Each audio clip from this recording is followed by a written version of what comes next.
இப்போ சப்போஸ் உங்களதுல ஏதாச்சும் loop whole find பண்ணி அட்டாக் பண்ணும்போது, ஸோ அந்த கீ வேல்யூ மட்டும் எடுத்து என்ன பண்ணுவோம் பார்த்தீங்கன்னா, ஃபார் எக்ஸாம்பிள் வந்து இப்போ அது வந்து எம்டி5 ஹேஷ்ல வந்து இருக்குன்னு தெரிஞ்சிருச்சுன்னா, ஸோ அதுக்கு வந்து ஒரு ஸ்கிரிப்ட் ரைட் பண்ணி ஒரு வேர்ட் லிஸ்ட் ஒன்று ஜென்ரேட் பண்ணி, ஸோ இதுக்குள்ள அந்த பாஸ்வேர்டு வந்து இருந்துச்சுன்னா அதை ப்ரூட் ஃபோர்ஸ் பண்ணி அதை அட்டாக் பண்ணி மறுபடியும் வந்து என்ன பண்ணுவாங்க பார்த்தா என்கோட் ஆன ஒரு அந்த வேல்யூவை டீகோட் பண்ணி எடுப்பாங்க. ஸோ டீகோட் பண்ணி எடுத்து தான் என்ன ஆகுன்னு பார்த்தீங்கன்னா, ஸோ அந்த வேல்யூ வந்து உங்களுக்கு அந்த ஃபைலில் இருந்துச்சுன்னா அது என்ன ஆகுன்னு பார்த்தீங்கன்னா மேட்ச் ஆகி, ஸோ இந்த டைஜஸ்ட் ஆன வேல்யூவும் ப்ளஸ் அந்த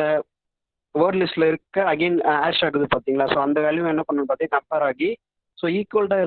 இருந்துச்சுன்னா அந்த பாஸ்வேர்ட் ஃபவுண்ட் அப்படின்ட்டு உங்களுக்கு வந்து காட்டும். ஆர்எல்ஸ் வந்து என்ன ஆகுன்னு பார்த்தீங்கன்னா அது பாஸ்வேர்ட் கிடைக்கல நாட் ஃபவுண்ட் அப்படின்னு வரும். ஸோ ஓகேவா, ஸோ இந்த மாதிரி தான் நம்ம என்ன பண்ண போகிறோம்னா ஒரு சின்னதாக ஒரு டெமோ டூல் மட்டும் பார்க்க போகிறோம். ஸோ அந்த டூலை வச்சு நம்ம வந்து ஒரு ஹேஷ் வேல்யூ வந்து இன்புட்டாக கொடுத்து அந்த வேர்ட் லிஸ்ட் கூட கம்பேர் பண்ணி